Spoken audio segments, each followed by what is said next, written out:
Maria, bonjour. C'est le bruit qui vous gêne? Vous entendez trop de bruit? Je sais pas si c'est moi qui suis fatiguée, mais il y a vraiment énormément de bruit dans le service.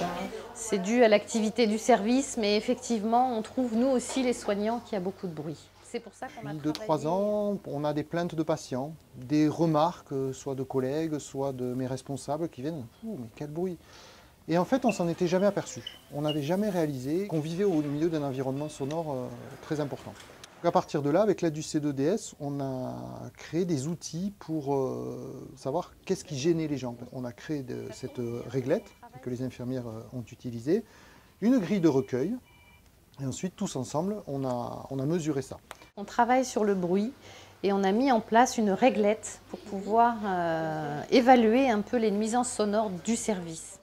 La mise en pratique a été finalement assez simple. Nous avons utilisé une réglette que nous avons faite et sur le modèle d'une réglette qui existait déjà sur la douleur, avec d'un côté le ressenti du patient, avec un curseur, de l'autre les chiffres. On a fait ça sur 30 patients et sur 30 salariés et sur un délai de 2 mois environ.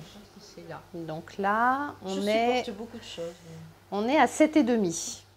Suite à cette étude, on a sorti plein de résultats qu'on a ensuite analysés.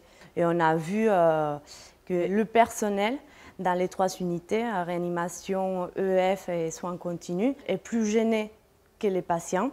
Et aussi, on voit qu'il y a des pics des nuisances sonores vers midi et aussi en fin de journée, vers 18 h, qui pourraient correspondre aux relèves, aux fins de transmission. Suite à ces résultats, on a analysé, on a essayé de voir quelles sont les sources des nuisances sonores et on a travaillé dessus pour essayer d'améliorer tout ça.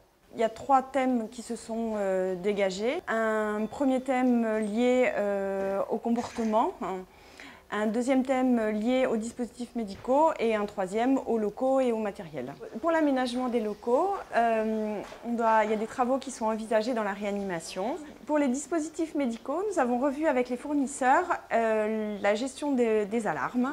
Pour sensibiliser l'ensemble du personnel à la notion du bruit, nous avons fait quelques petites règles de vie, comme écouter le patient, se calmer pour avancer, rester motivé, s'écouter les uns les autres, chuchoter pour s'invectiver.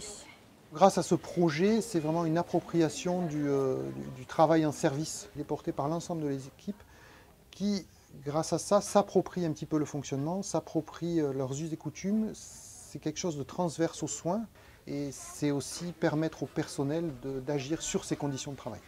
Dès qu'il y a une action portée par des salariés, proposée par des salariés, qui a du sens pour la clinique, on essaye toujours de soutenir.